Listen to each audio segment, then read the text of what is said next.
so they have, after you're done treading all the grapes, they put all of the skins, because there's still excess like juice in them. They put them all in a press. Yeah. And press all the juice out, right? Right. Yeah. Well, why don't you just start with that? Nickel in his ass. Said like just go buy cheap apples in Aruba and then sell the expensive apples here. No, because it's not my passion. That's not what I want. That's not how I want to get my money. I would shipping apples to Aruba. But it's an Aruba. example here. Crazy. The flight alone is like, oh my god, it's like $3,000. I don't want to hear it. Selling an apple for $100 a pop. broke. Yeah, he's gonna be. Yeah, good luck with the apple thing. Dude. All right. Yeah. Let me know how that goes. Good luck with that bright idea with the apples, man. Greetings, fellow castaways. All 181 of you on YouTube. 6 more of you. Thanks so much.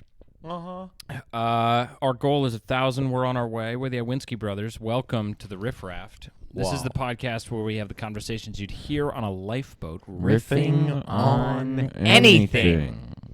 We have questions and topics that we bring to the table, which we riff and rant on. We've had some great posts sent to us on Instagram from our followers. Lately, I realized the last time we read from our worst date idea prompt, we had 2 that were sent after the fact. Oh.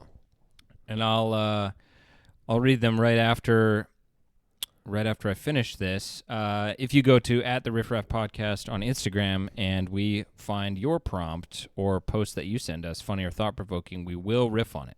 Yep. I'm Nate. This is Keenan. This is Andrew. So the 2 that we had for worst date I've ever been on. Someone said Mediterranean milkshake fusion restaurant, and they charged extra for liquor in the milkshakes. Okay. So liquor milkshakes. Oh wow! At a Mediterranean place. At a Mediterranean place. Mediterranean does not sound bad right now. Well, sounds pretty. That's like gyros and stuff, right? Yeah. It's like Greek food. Yep.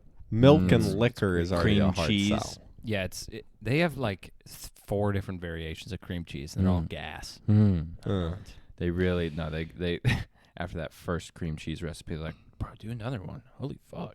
Dude, boom. Second cream cheese recipe. Oh my gosh. Call it tzatziki. All right, stop. No, that's enough cream cheese recipe. No, 3. Boom. Okay. I think they have a Gordon Ramsay Basil on it. type guy just whipping up. Yeah. Oh, and then they're like, wait, I need a 4th one. He's like, all right, I'm throwing liquor in here. Okay. Milkshake. Fuck, I'm at my wit's end. I'm hammered. He's just a cream cheese savant. He just 40 proof. He's cream cheese. Oh, it's just the solid. butt naked in the cellar with a churner. Just Whoa. Wait. Did they have that in Greece? yes. No, I thought they Basement churning He's just in there. naked men? Butt naked. That's how they made all their the first cream cheese was butt naked dudes like stomping on grapes and stuff. That's how they made wine. Yeah, my bad. That's wine. Oh, right. But you had to be naked in order to tread it was grapes. like a thing. It was like Yeah. how they got the season. How they got that strong, like organic musk. Yeah.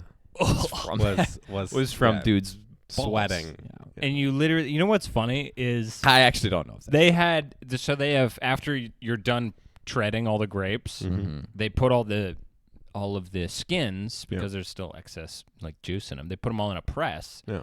And press all the juice out, right? Right. Yeah. Well, why don't you just start with that? Why do you have to get your feet involved? Why do you got to be walking all over these? I think it did something. I bet it felt good to them, and they liked the way that it. I don't know. Yeah, no, that's just a weird thing. It's gosh, what a bunch of weirdos. They like the stomping on feet grapes. in the. I bet that wine was. There top probably tier. is a reason. That, I like, don't know. It made better wine. They're like, all right. Okay, It was also like tradition. That was just like I think it was fun. It's like wash your fucking feet and stomp the grapes. You know, I don't think they were like. You think they washed their feet though? Yeah, I don't think they had to have been. I don't think they were like waltzing up to the thing. Yeah, put it's just like dirt, I got dirty feet. clean- Hey, I'm about to drink that. I'm gonna clean my feet in the grapes today. I don't think Foot that's cleaning grapes, and you walk away with like purple feet. Yeah. Yeah. No, I got diabetes. Oh. Are Eating you? cakes? So anyway, the second one, the only other one.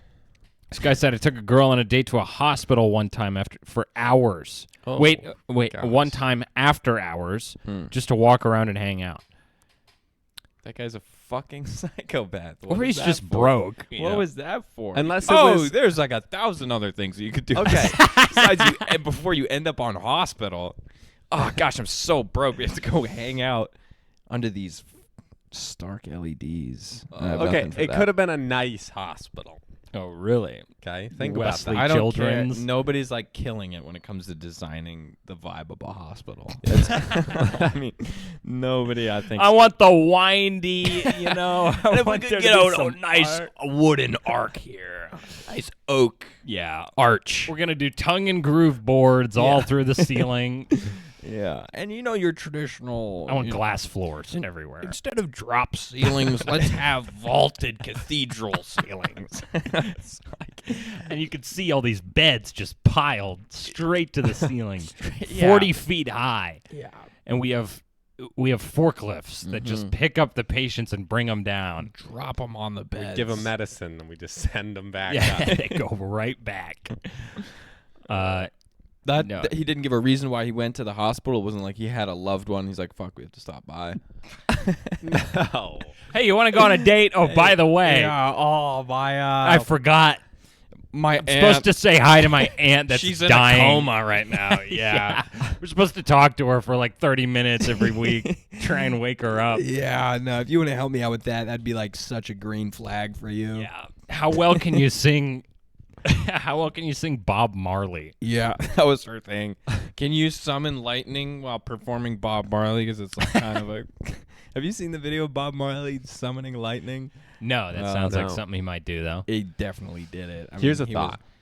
He was conducting energy. For the hospital? Or Yeah. For or the something hospital. different. Okay. He was still clocked in. That shouldn't Okay, matter. so he's pulling a double. So he just knocked out 3 hours of his shift while on a date. But he said it was after hours. Was it? The hospitals have after hours. I can't imagine he... Yeah, you showed up to the hospital and you're bleeding out. We're closed. Yeah, after hours. I'm sorry. Come back tomorrow morning. Mm-hmm. Sorry, wish we could help you. Or do they like stop all of the? They like shut off the power and everything. Yeah, they turn off all the respirators. all the respirators.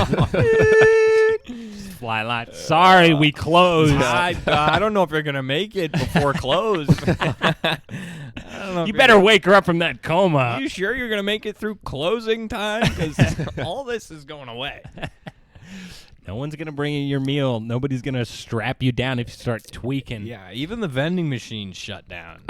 I can't even get a Snickers. I can't imagine he got a second date out of that. Also, I would love to know why he went to a fucking hospital, because that's obviously the worst place you could go. Like, oh, here, let's start our brand new lively relationship by going to where people die. You know? It's like, Okay, but there was something. Coincidentally, I want to know how would you wake up? You have 24 hours. How would you wake up someone from a coma? You have 24 hours. You have to get them awake. What would you do in order to wake them up? That's an interesting idea. Do I know him? Okay, you have to wake up two people. One you know, one you don't. Okay. I would start. You got 24 hours for each of them. Well, you want to hit a lot of different pressure points. Yeah. Right. And so I would perform the triangle, the finger pyramid on them. No. I'm pretty sure you Finger would get pyramid. a sentencing for that. Oh, no. You'll find out what the finger pyramid is next week. Next week, the finger pyramid will debut. No, I think for the person I know, I would play some music. Okay, that I know that they like, because music Okay. is it Would you- reaches the soul. Would you play it loudly? I would play it very I'd- loud. Would you bring them to the speakers? I Or would you would. just put like headphones on them and It just would- crank it? It'd be like a 12-inch on each ear. I would bring. I would. Whoa. This is fucking death by sound. Their brain is just inside its head, just like shaking. Have you seen the Big John speakers? No.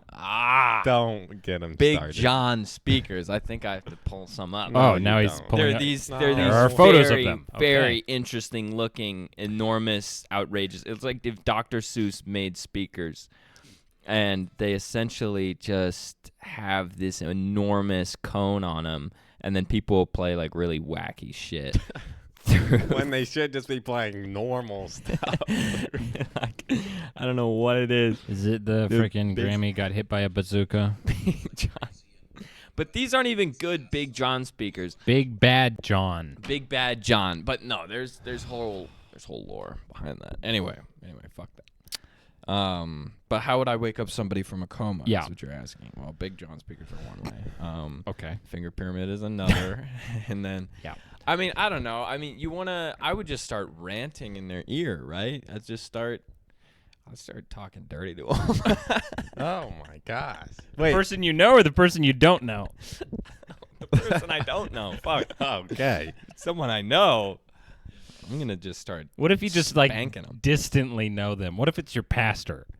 I'll talk dirty to them. No. No, I wouldn't talk dirty to my pastor.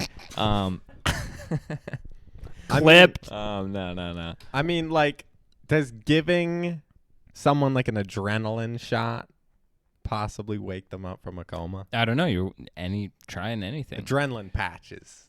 Adrenaline patches. Hit him with an EpiPen. Yeah. See if it like wakes him up. Well, an EpiPen might kill him. Yeah. Well, adrenaline would fucking kill them too. You have 24 hours. Is that like your last 10 minutes? You're like, all right, EpiPen. Yeah. EpiPen lasts 10 minutes. All right, this guy's not getting up. Shake him, throw him out the window. I know. Like, wouldn't they want to take people in a coma like outside or like bring them around town? You know, like wouldn't they want to try and you put them in like a switch up their environment like a little stroller, put them in the sun for a little bit. Yeah, like switch because they're just in this Take room. them off the drip for a little bit, the drip IV, and then you just you're pushing them around like a baby, but they're like You put them in the trunk of your car. And say hi, say hi, wave to the other baby. You see the duckies?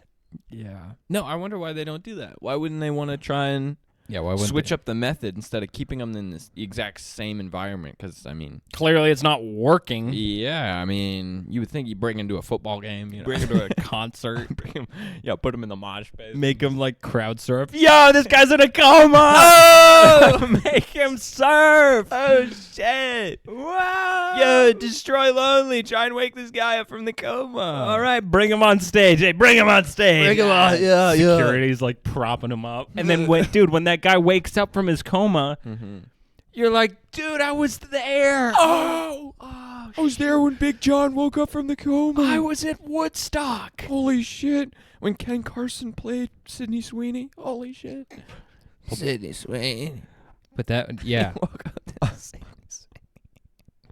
And then you have all these like memories or like stuff you did with this person, and man, that would be a tearful awakening. You wake up and you're like, oh my gosh, holy shit, we went to Europe. Holy cow, that's me. You pushed me in a wheelbarrow. I don't remember that at all the way up Kilimanjaro. I bet that'd be a pretty So yeah, good date ideas. If you have something funny or thought-provoking, give it to us. It's the first thing we riff on in every single episode. Imagine they wake up from the coma and they're like, what happened? I'm like, well, a lot. Oh, you brought me to the Sunset Strip? You were in the mosh pit. You wouldn't stop. You were going crazy. Yeah, you were there for like 4 concerts. You pulled like... every single showing of this guy for a full weekend. I couldn't believe how deep you were going while in that coma. Because you could also just leave that guy like at a table, and then you're like, oh, he's drunk, he's passed out. Oh, yeah, he's partied too hard. He's pissed himself. Would you like try to, you know how they're still slightly breathing? Would you try and get him to like smoke a little weed or something? Oh yeah, for sure. Yeah, I get him smoking a little. Come on, man, party! Yeah, come on, bro. Hit this shit, revive. And then he's like, and he wakes up. Oh my gosh, where am I? I'm stoned. Why am I so sad? I'm stoned. The only time he comes out is when he's stoned, though. All right, I'm high, but I'm awake. God, you got me for like 20 minutes before I'm gonna need another rip. See, how would you present it to people then? Okay, let's say you're in a coma, and there's like there are these strictly religious people who have like one of their sons in a coma. Oh. The doctor comes in and he's like, look, the only way he can gain consciousness for a short amount of time, but he has to be like heavily inebriated. He has to be like he has to smoke this whole joint. And we can do, smoke aid. We can help him. We can bring Snoop in here, and Snoop can start pounding clouds down his throat. And the religious people are like eventually, like at first they're like, no, we're not doing, drugs. And then eventually, they do some research, they find out a little bit more about it, and they're like, okay, we'll do like a starter dose. And so they like hotbox his room, and he like wakes up and whatever, and everybody like runs in. Like, oh my gosh. But the room's hot. Yeah. The doctor's So fucking everyone. hot as shit. Holy Doctor's fuck. been done this 12 times Dude, today. works every Doing it time. I'm a genius. But they run in, and their kid, it's like this 9-year-old Amish kid, and he's like, Mom, Dad, shit. Fuck. Where are those cows at? So hot. I could milk a cow right now. I gotta go. I'm so behind on my chores. I had asked for forgiveness for a lot of stuff. Golly, I was in there just begging for it. Goodness. Yeah. Shoot, but I'm back now. And they're like, son, you're gonna go back to sleep in your coma if you don't keep smoking. You have to you rip this pen. And they just make him keep smoking. Forever. I mean, yeah, I can't do anything about what it. about Ben, when do he you think sleeps? Now you've successfully made this fictional Amish child a stoner. I mean, I don't know what to do here. Stoner Amish. He's definitely It's gonna great. keep smoking, otherwise he goes into the coma. Okay, speaking of drugs, did they have? I was wondering about. Thank God we're speaking of drugs. Yeah, let's talk. Nothing else is very interesting. Okay, back in the day, right? Did they have drug dealers? Of course. Okay, but what was it like? Was it like our drug dealers today? Of course It's like this not. real, they were like way cooler. I think They were drug dealers definitely back way then, cooler. It was like they looking 'cause like I mean, Jesse Pinkman. Think about like the telltale signs of being a drug dealer today. It's like, maybe some tattoos and some like a neck tattoo or something like that. Some bold tattoo someplace. And then Okay, you got, tramp stamp. Yeah, maybe some paint. Yeah, I'm a drug dealer. Yeah. Yeah, I'm a drug dealer. It says Victory Royale on my ass. It's got my mom's name on my butt. It's like, oh, jeez. Goodness sakes. Okay, so they're No, not but like drug that. dealers are like they're kind of flexing. They kind of got some shit on them. They've definitely got some personality. I mean, to be a drug dealer, you gotta be chill in most ways. But like an olden days drug dealer. Okay, think about the drug dealer that sold drugs to the Pharaoh. Right. Egyptian. Pharaoh's plug. The Pharaoh's plug. He had to have been Orph. Cleopatra's plug. Or a farmer. Or a farmer. He gets around on a palanquin. The one where they got like the 4 guys running around. It's like on a high-speed palanquin chase. It's like the Hellcat of palanquins. Got the most jacked dudes you could find. Yeah. Come on, we gotta get away. He's like shooting bow and arrow backwards. Oh, shoot. He's shooting it sideways. Yeah, from the hip. Dude, his shooting style's so unorthodox. But he sells the best grass. Man, yeah, he's so good. He's hey, you cutting this with grass from the Nile? Yeah. Is that Nile grass? Is that corn dog shit? Yeah, this is some Ramesses Kush. Some Ramesses, yeah. Is brought Tut back, bro. Yeah. This shit. This one killed Tut and brought him back. Hot boxes, Yeah. frickin' tomb. You know why those fucking pyramids are so windy and why those boxes are so claustrophobic? Because Tut was banging this Ramesses grass back to back. The frickin' Ramesses grass. They had to make a new hieroglyphic for how it felt to be on this one. They wrote the hieroglyphics on this shit. Yeah, they made a whole language. We are here because On of this. If it wasn't for the Ramesses grass, we wouldn't be here. Holy shit. And so then I looked into it. There were cocaine mummies. Oh, tough. From like So here we go. Yeah, they I called took it some cocaine excerpts. back then too.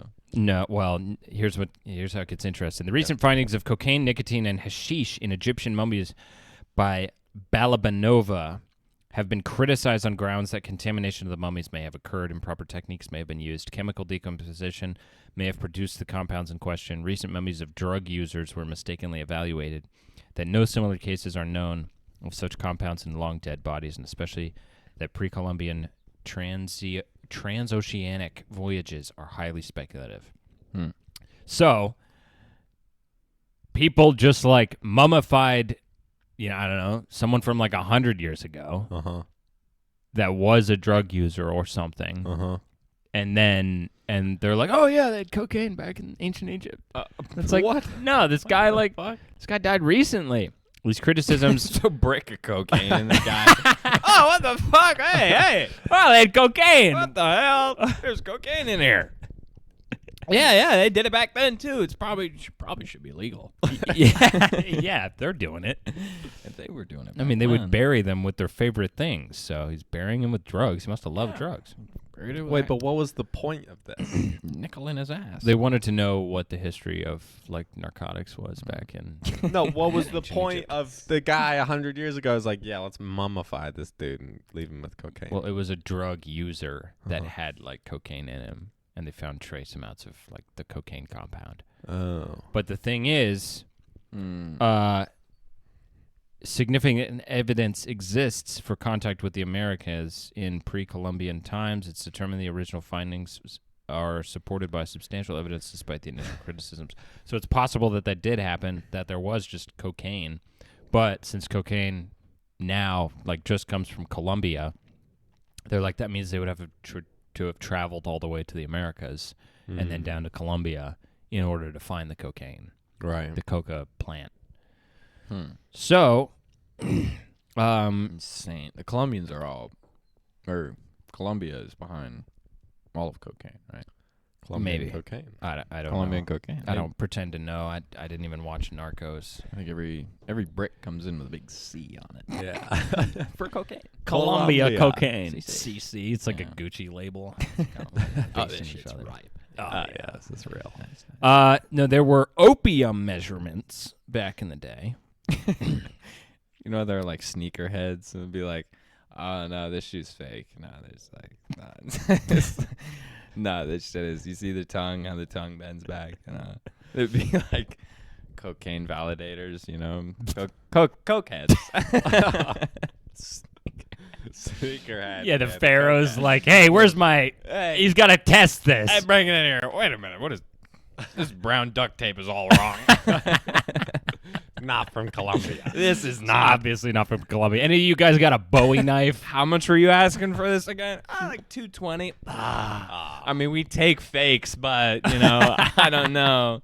This one's a little off the radar. $220. I mean, $220. You No used box. a lot of freaking tape for this thing. $220. No smuggling method. There's no box.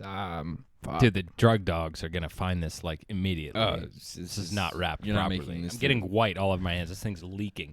I mean, it's like good, but it's like 70%. I'm pretty sure that's cut. Yeah. That was from I'd down say the it's- Nile. Best I can do is 500. That's an obvious 5% cut right there. I mean, I can't like actually sell this full value. It's gonna take me a lot of it to get high. Let's see exactly how much. Yeah. No, I just don't see you selling this anywhere else. Yeah, there's no way. I'm gonna smear your name if you don't sell it to me for $20 right now. Full kilo. Yeah, full kilo. I'm still imagining the Egyptians. Me too, yeah. I'm imagining like a stone courtyard. They got like a table. They got the scales next to them. And then there are like guards around that are just watching this go down. Yeah. And they're going to go home and like tell their wives like, dude, he's freaking guy doing cocaine again. I don't know what to tell you. I was trying to be a Coke reseller. Have you seen like those shoe resellers on like there would be like big shoes? It's like Pawn Stars. Yeah, but it's just for sneakers and stuff, just for like Jordans and Air Maxes and shit. But like they'll have these huge conventions, and the culture behind like sneaker reselling is such a hustler's mentality. It's basically like borderline like drug dealing mentality, at least. I don't know. That's a pretty broad thing. So they're like used car salesmen. Yeah. They're like, kind yeah, of. this is crap. I'm gonna buy it for nothing. The big guys, the guys who've been in the game for a while are definitely like, best I can do is, and then they're like, they'll do coin flips and stuff. A lot of coin flips. Coin flipping is huge. At least, on the scrollers. That'll get your attention real quick. Oh my goodness. I can do like 20, 50. Like there'll be a $500 shoe and it'll be like 1,000 or 0 coin flip. Mm-hmm. Oh. Yeah. Yeah. No, So it's basically, I'll bet you $500 that I can land this on heads. Yeah. It's cool though. I mean, It's like fun, I was like, it's very. Yeah, it's fun. cool. Watching guys lose bets. Those fucking jack-offs don't get mad at me. Yeah.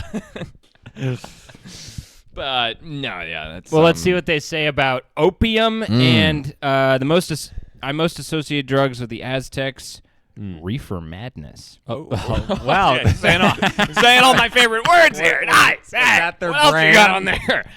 The brand back then was Reefer Madness. Yeah, it's from Colombia. It's a new brand. Oh, Reefer yeah. Madness. Colombia, yeah. Had Chet's foot with Reefer Madness.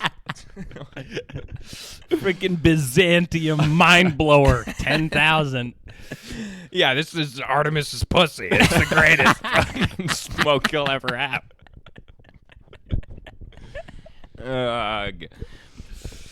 Yeah, no, this is Snow White and the Seven Dwarfs. This is called Nipples of the Goat. It gets you way high. This shit is archaic. It's fucking crazy. Okay, a set of opium measure is dated back to the 18th dynasty, which placed them at the start of the opium trade in Egypt. There are a number of interesting questions stemming from this statement. How do we know about the drugs they used? Where'd they get the drugs? Just how high were they? We know ancient Egyptians were using drugs for two reasons. First, through written records, and second, through scientific analysis. Right. They use gas chromatography, mass spectrometry is held to the gold standard when it comes to identifying compounds. And then what did they find? Best example in relation to the Egyptians is the case of the cocaine mummies. In 1992, this guy, a German toxicologist, found traces of cocaine, tobacco, and hash in several different mummies. For such an important conclusion, her data treatment is lacking, but more worrying is the utter lack of context in her work. In three scientific fields I mentioned above, context is king. This is because we're not dealing with fresh, newly made samples. At a minimum, samples could be a few days old and likely highly contaminated by their surroundings. Contamination is something that can easily happen over the course of 3,500 years. I feel like this person was just doing coke and smoking weed, and they're like forgetting, they're like ashing their blunt. And like, oh, there's weed in there. Oh, doing lines out of the mummy, and they're like, oh, I forgot I did that line in there. Gosh. Oh, I did a body shot off that mud. That mummy. Frick. Yeah, me and the mummies were going Crazy last night. It was freaking fireball heaven. Weird looking guys. fireballing. Snorting lines. The German mummies, unlike what Eric Clapton said, cocaine can lie. Three things need to be confirmed. There was, it was this, forgeries were common. There was here it is. Yeah. The recent findings have been criticized in one page. Two of her colleagues reported finding cocaine, hashish, and nicotine. And the findings were immediately identified as improbable on the grounds of two substances were known to be derived only from American plants. These mummies. Mm-hmm. These mummies are how old? 3,500 years, so... And they're finding 1,500 years before Jesus walked the planet. And they were vaping and doing coke. Yeah, they had geek bars. They were geek bars. Yeah, they had puff bars. Yeah. Good old puff bars. A puff bar would just set you right back in the day. Yep. That's, yeah. It was setting them right. When you're, reaping all your crops with the scythe and you're trying to move the boundary stone, get a little extra yardage in your yard. You got the first water of the year after... the Nile finally flooded. The Nile floods. You and go you're and like, party it up. yeah. And you're like, we're going to eat. True. We're going to eat. I'm going to rip the... Yeah. Oh, is that... Puff bar time. Bong hit. Bong. Okay. They were definitely smoking. I think we're, message in a bottle time. Oh, Shoot. Oh, shit. Oh. So... This was 2 weeks ago that we wrote this. Huh? Yeah, this was 2 weeks ago. Oh. Okay. This part of the show is called Message in a Bottle. Before each episode, we will write down from 3 seed words something for 10 minutes and try to just make it funny, make it riffable. Horse and I'm about to read it out loud for the first time. This was written 2 weeks ago. I have no idea. And Yeah, I forgot. and the whole goal of this is I'm going to read it out loud and nobody's going to laugh, okay? Okay. The person that laughs the least gets an honorable mention in the description of this video. So Good. here we go. The words we used were insurance fraud, monk, Wii Sports tournament, pissed off entitled golf caddy. I don't. Yeah. There was a monk golf team and a pissed off caddy. The caddy's name was David Chode Jacker, firstborn son of Mick Jacker. The golfer's name was Forge Gloyd. The monk and he was a transvestite anorexic. Oh shit! Gay. This was 2 weeks ago, guys. We're changed people. He was accepted into the PGA Tour in 2026, and nobody believes in him because he was a monk. He was in the Olympics for golf, table spinning, and ramen making. He met. Come on. I'm winning. That's so bad. That's not even. He met his caddy when Forge Gloyd was handcrafting the golf clubs at a monastery. The caddy was caddying for the prime minister of the Sichuan province, where all the bimbos go get Botox to death. But the caddy was so entitled and pissed off because of his father, Mr. Jacker, because his whole family went to Berkeley in California, where he took advanced cocky dickhead 303, Californian's only advanced placement. He had a famous frat party trick where he would spin beer bottles on his nipples while reciting the Freemason oath and tattooing another chessboard of him checkmating someone in the White House. Whenever people want the autographs from the golfer, the caddy jumps in between them and makes a huge drawing of a chessboard and says, "Move it along." The monk handmade all of his golf clubs and their 20-foot bamboo shafts with club speeds up to 400 miles per hour. He channels all of his chi into his golfing, and during the match, if he needs to make a golf club, he just makes a new one. There's a gaggle of pandas that follow him around eating the broken, discarded clubs. The pandas aren't great caddies, but they're a vibe. He meditates in the nude before each tee off and doesn't move until he's perfectly grounded with the earth, and then he takes his shots. His eyes roll back into his head and he visualizes the shot. He chains his pandas to the bag. How's that? Wow. He chains his pandas. Okay, that was a gaggle of pandas. A gaggle. I am pandas. I am lightheaded. That's good. No, that's a good No, one. that was- I think we have something. I feel like that's what Happy Gilmore 2 should have been. I never even watched Happy Gilmore 2. Me neither. That I just know that's what it should have been. Was it good? I hear it was decent. I mean, they had a lot of celebrity appearances, so everybody was kind of just clipping that. It's crazy how movies these days are just they're clip farming. I mean, really. And that really is. You ask somebody, have you seen this movie? And they say, no, I've seen the top 3 moments everyone talks about, though, so I've basically seen it. Basically saw it, yeah. Anything that's I've seen referenceable. clips is the worst.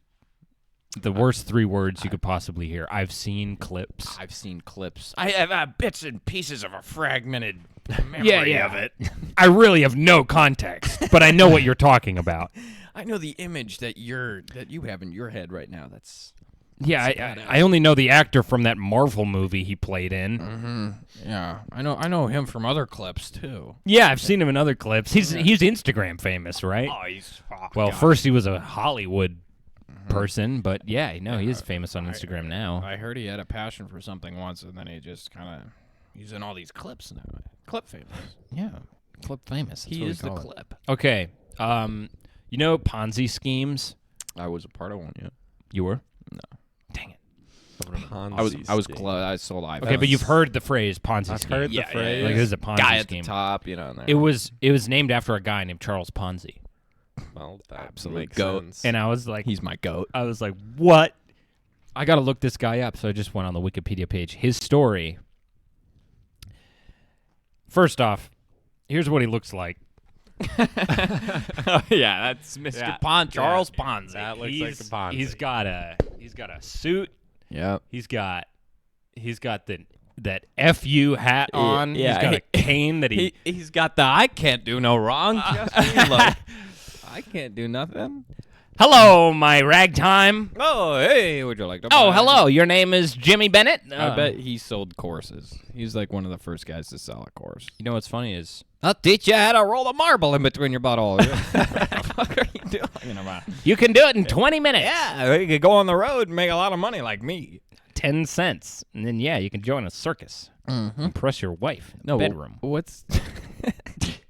I don't think... Well, maybe it would. I They don't had know. wives back in the day. They did. Not so much these days. I'm but. saying they did, yeah, but...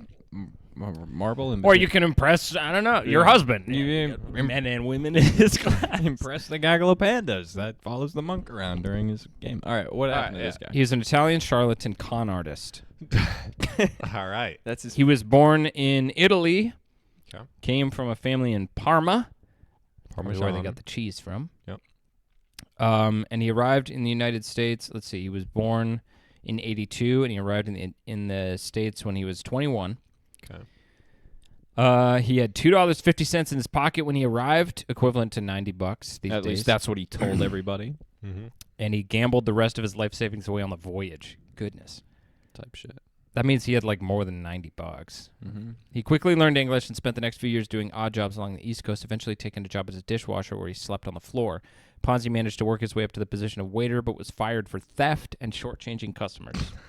This guy cannot help himself. He couldn't help himself. He was one of those guys. Yeah. 4 years later, several years of failing to achieve success, he moved to Montreal in Canada and became an assistant teller. The bank located... He was started by Luigi Louis Zerosi to serve the influx of Italian immigrants arriving in the city. By this time, Ponzi had a winning personality. Here we go. That's the starting of the spiral. Mm-hmm. And he spoke English, French, and Italian, which this guy's last name is Zuckoff. No, I'm not even kidding. It's Z Zuckoff. Zuckoff. Says that helped him get a job at the bank. Wow. While working there, Ponzi first saw the scheme of robbing Peter to pay Paul, which would later be called a Ponzi scheme. Robbing Peter to pay Paul. Zerosi paid 6% interest on bank deposits, double the going rate at the time, and his bank was growing rapidly as a result. Ponzi eventually rose to the position of bank manager. However, he found out the bank was in serious financial trouble because of the bad real estate loans, and that Zerosi was funding the high-interest payments not through profit on investments, but by using money deposited in newly opened accounts. The bank eventually failed. Ponzi stayed in Montreal. He lived at his boss's house, at Zerosi's house, helping the man's abandoned family while planning to return to the U.S. and start over. Ponzi was penniless, and this proved very difficult. Eventually, he walked into the offices of a former customer, Canadian Warehousing, finding no one there, wrote himself a check for $423, Bang. equivalent to $14,000. Oh, yeah. In a checkbook he found, forging the signature of Damien Fournier, a director of the company. Confronted by police who had taken the note of his large expenditures just after the forged check was cashed, Ponzi held at his wrist and said, "I'm guilty." He ended up spending 3 years as an inmate 6660. Wow. A bleak facility located guy at the is- outskirts of Montreal. The devil. He's the devil. He posted a letter to his mother saying he had found a job as a special assistant to a prison warden. Oh no, Ponzi! George. He was released in 1911, so he's like 29 now. He decided to return to the U.S., but became involved in a scheme to smuggle Italian immigrants illegally across the border. Wow. He was caught and spent 2 years in an Atlanta prison, where he became a translator for the warden, who was intercepting letters from mobster Ignazio the Wolf Lupo. Oh my gosh! What the fuck? So he became a rat in prison. He scammed people out of stuff in Canada. He directly robbed some manufacturing place. This guy's name is the mud, bro. Yeah, He didn't just drag it through the mud. He is one with the mud. He's the mud. Freaking Ponzi the mud. Having an additional month. Wow, this is what he looked like when he was like 30. Hey, yeah, he's 28. Kind of looks like you. He's 3 years older than me. He looks He looks like he's seen a war. Yeah, he looks like he is. Pretty much has. Man, I mean, I he guess was in prison. By 3 that prisons fight will in do town. that to you. He'd taken a little dick in the butt by then. So he's working in a mining camp in Boston. Oh my gosh! Imagine like going on a date with a girl and she asks you about your life. Oh well, 5 years here and there. It started in with prison. me gambling away my money on my way to this stupid country. Yeah, so when I got here, I put it all on black. And then from there, I worked as a dishwasher and slept at my boss's house. Zuckoff? You ever heard of Zuckoff? Yeah, he's a great guy.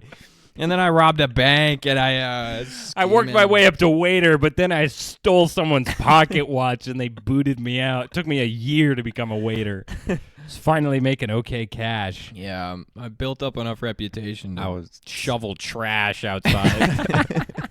And I got caught smuggling people. And I got caught smuggling people, so they threw me in jail again. And now I'm a millionaire, though. Now I make a whole load of money. And gosh. I have a huge cock and a big, Oh my gosh. nice car outside, but I let my friend use it, so we'd have to walk to my place, which is in a dumpster now because I recently, I'm letting all the homeless people use my house for the night because I'm a good guy.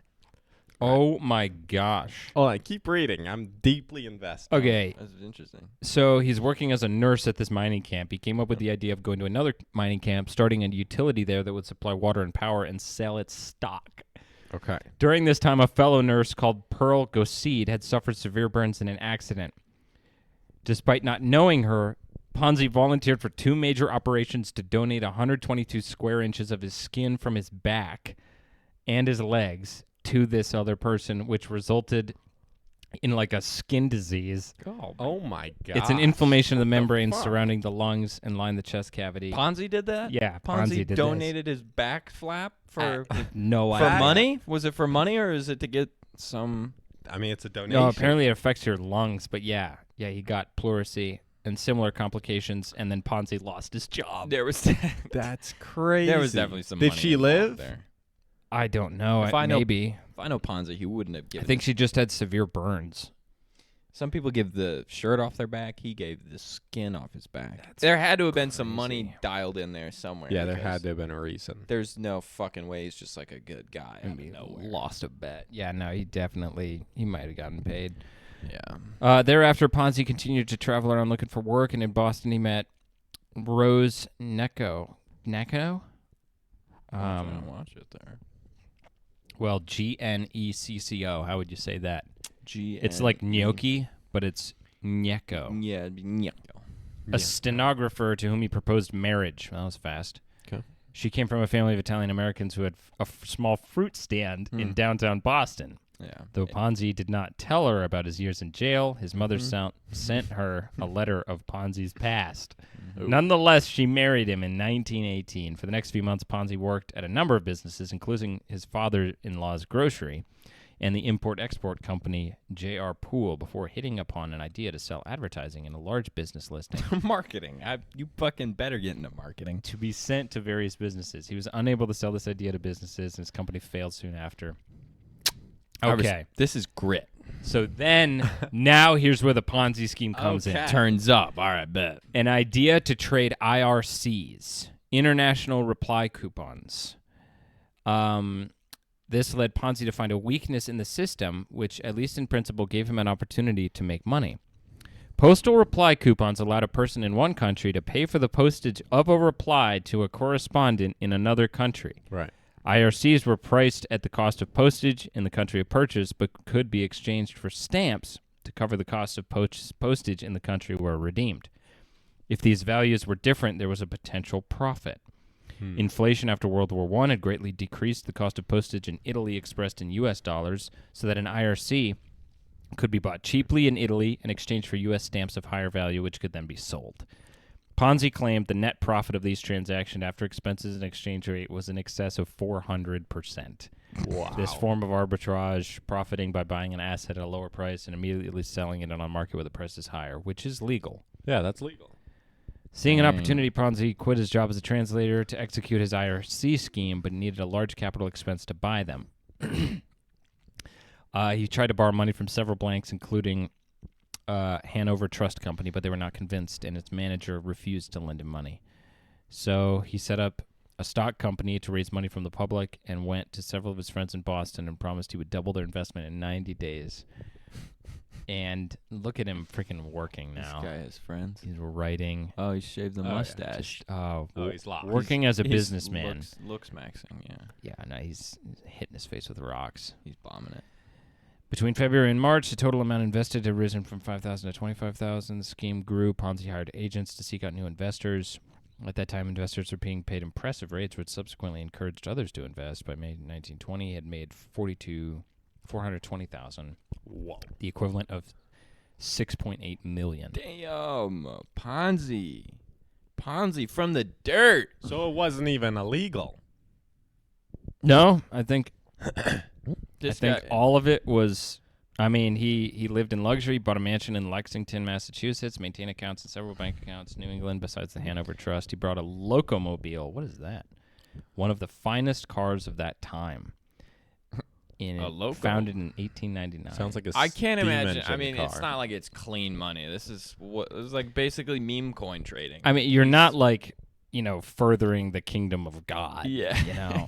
Oh, this is what a He locomobile was is. all about it. Oh, yeah. frick, Sweet. yeah, dude. Ponzi No, fucking I your mean- bitch in this thing. That's right. Yeah, I'll show you a Ponzi scheme. But pretty much all he did There's a pyramid in my pants.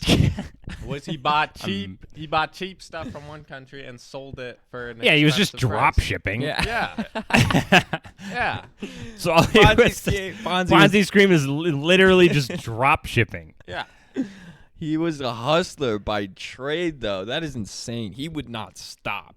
That is I want, some people say Mamba mentality. I want the Ponzi mentality. mentality. Or what would they call it? Ponzi. The Ponzi. Mentality. No, but you take Ponzitality. mentality out of it. You got a Ponzi persistence. Ponzi Ponzi. But yeah, if you're that guy, man, the is stuff that you had to go through. You remember Ray Kroc from The Founder, yeah. McDonald's guy? Yeah. Oh yeah. He reminds me of Ponzi. Ponzi, he never stopped being true to himself, where he's like, I'm a thief at heart. I'm gonna get this dirty money. I'm gonna find a way to make a living off of screwing other people. I want some shit Yeah. money. I want some real garbage fucking. I'm not gonna use clean money. Yeah, no. It has to be dirty money. I need some dirt money. I want it to feel icky when I make a purchase. when When I spend it on a locomobile later, I want to feel gross. I just want to be a filthy Ponzi. All right. Oh, That's what I want, man. because it's like Ponzi, what do you want to be when you grow up? I want to get this dirty cash. I want that this- dirty cash, Lambo cash. I want a locomobile. I want an iced out locomobile. I want rims on my locomobile made out of dirty cash. Oh, my chromed out locomobile. Made from the fingers of illegal immigrants that I brought over the border, God. Yeah. right past Ellis Island. I want to fuck you, Miss Smith, in my locomobile. Let's take this to my locomobile. Hey, you want to race locomobiles right now? Oh, shit. There's Ponzi in his 12 gauge. There's the freaking V12 locomobile. The whole thing is like tilted forward. Wakes up the entire city when he steps outside. Yeah, the back wheels are off the ground. It's got a engine block that's like so heavy. Just billowing smoke and drop shipping from his logo. Ponzi, the original drop shipper. He wasn't even a bad guy though. I always. What are you talking about? What do you mean? He fucked over it. You don't think Ponzi is a bad guy? He didn't Says make a lot about he you, didn't, sir. He didn't make his millions off of being a bad guy. He was trying to get easy money his entire life, and easy money is And he went to normally not prison. He went to noble prison shit. a lot for that. It's pretty hard. He went to prison, yeah, because he was like riding the line, and he finally found the gray area on like dirtbag or like dirtbag shit hole. So you're saying if you had that option right now, you wouldn't do it? to drop ship? No, to just like Affiliate marketing. Just start a affiliate market. to like just go buy cheap apples in Aruba and then sell the expensive apples here. No, because it's not my passion. That's not what I want. That's not how I want to get my money. I would shipping apples to Aruba. But or it's from an Aruba. example here. Crazy. The flight alone is like Oh my god. it's like $3,000. I This don't guy's want to hear it. selling an apple for $100 a pop. broke. Yeah, he's gonna be. Yeah, good luck with the apple thing. Dude. All right. Yeah. Yeah, let me know how that goes. Good luck with that bright idea with the apples, man. Dickhead. Okay. I'm clearly the only one with a Ponzi mentality. Yeah, well, let's see some Ponzi money, all right? Fuck. You just said it's dirty, gross This money. guy operates a rotary phone. I swear. I can operate a rotary His phone. phone is so fucking old. Get some money. Anyway, you want to hear about this man who sues a grocery store after he tries to steal a car and all the staff beat him up? Sorry, Keenan was disrespecting my name. What did you say? Man sues grocery store after he tried to steal a car, was punched, kicked, and hit by staffers. There we go. That's people should be taking more liberties with hitting other people. A chronic thief was beat up after he was caught trying to steal a car Chronic thief. outside an inner city grocery store. Who wrote this article? His wife? Oh, the poor thief was. He was always robbing people. He couldn't help but rob and thieve. Yeah, He's like Ponzi. he was. Yeah, he wanted that dirty money. Yeah. He never drove a car twice. The amount of force used against him was far in excess of what was necessary to execute a citizen's arrest or detain him pending the arrival of law enforcement. What'd they do?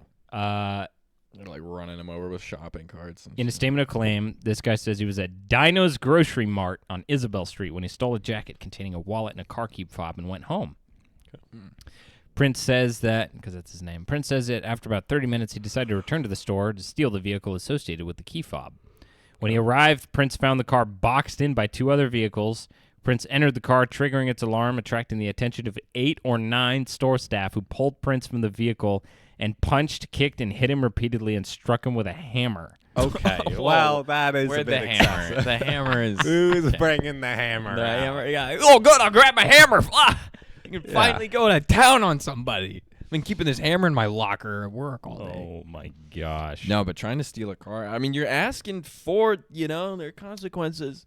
Did he die? Prince says he has no memory of fleeing the scene of the assault until he found himself running about a block away from the scene.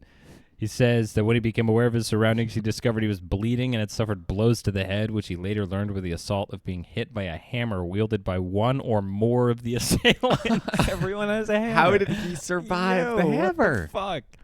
This guy's poor thief. Okay, now I understand where the writer's coming from.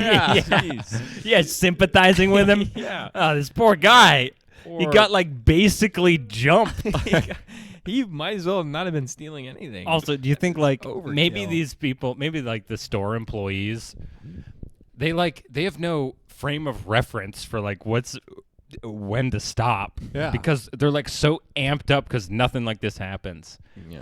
And so like they get there and they're like, it's go time. We're gonna take this guy out. Gosh. Yeah, I got to bring home a story to the family now, about how me and all the homies destroyed this poor homeless guy. Freaking yeah. So they attack him and they club him with hammers. Okay. Where did they get that? 8 or hammer? 9 against 1. With hammers. That's Like, a mart. I though. don't think I could hit someone in the head light enough to not destroy their skull with a hammer. Cause like, How are you just like, brain damage. ding, This guy- you're bleeding? This guy might have had some other. Maybe Well, he had some other shit. That Maybe if they were mallets. I bet. Since the incident, he suffers from constant fear, anxiety, apprehensiveness, depression, and feelings of worthlessness as a result of the conduct of the defendants. Get a fucking job, man. I mean, you're robbing and stealing. Yeah. I don't think he'll ever rob anywhere again. No, he probably is unable to. Guys, I don't know. Wow. Both lawyers declined to comment on the lawsuit. Did you see the video of the guy tries to rob this lady's purse, grabs it, and the lady rips the purse out of his hands, hits him twice in the face, and then just decks him? Oh shit! And she was an MMA trainer who beat this guy up. This guy's in like early 20s. Mm-hmm. And they had to. She hit him so hard, they had to remove his eye because because like she was just defending herself. Oh my gosh. Whoa. Yeah, no, she's And so then he goes to sue her. what a pussy. Yeah, an able-bodied 21-year-old. Biggest bitch. Get move a ever. job, Yeah. dude. Yeah. But that's also like a lawyer in your ear, like, hey, you got your eye knocked out. That shit is crazy. We Yeah, got well, he problems. lost the case Yeah. completely. Like, Wow. completely lost the case. Yeah, I mean, She hit him like twice, decked him because it's all on security cam footage, and then Yeah. just like keeps walking. Yeah, like threat eliminated. Yeah, He's neutralized. Neutralized. Terminator soundtrack plays. Yeah, so I think like if someone's trying to rob you, yeah, you can lay into them, Mm-hmm. and you should be allowed to get off it, but you don't have to bring a hammer to a fist fight. Or multiple hammers. I Or, mean- yeah, it sounds like everyone was strapped with hammers from this, That's this dang corner store. How are there 9 employees working a corner store? Okay, that's true. I didn't think about that. I was gonna say though that's food mart shit. You know, no one's carrying a gun. It's like very melee over there. I'm pretty sure it gets pretty melee around a food mart. But no, yeah, 9 employees, 1 food mart. Yeah, the whole what's family was like, "Get the hammers!" Unless they were hammers from the food mart. They Well, that's were, what I was thinking. They Still just in their packaging. grabbed them off the shelves Yeah. like soldiers, like dun, dun, Yeah. dun, dun. It's like a Hand 'em part off. of. Let's go get him. Is this Yeah. a part of like the video training that they get? If someone's wrapping a car outside, go to the hardware aisle, grab a hammer. There will be sledgehammers lined up. Then go to the Milwaukee section. Yeah. Grab the chainsaw. Get the angle grinder. We're gonna be taking off fingers. And reconstruct his face. So yeah, Damn. no, it's cruel. it's a jungle out there. It really It is. is. You have to watch out for Ponzi schemes. And You have got to- to watch out for food mart 9 employees. people wielding hammers. Trying to jump you outside of a food mart. Yeah, for what? Little car, little GTA. Jeez. You gotta watch out for petty theft. People trying to attack you, take your purse. So careful of Yeah. that too. Yeah, Well, yeah. fellow castaways, this has been the Riff Raft. Thanks for drifting with us. Catch you next week. Bye. Yeah. Bye.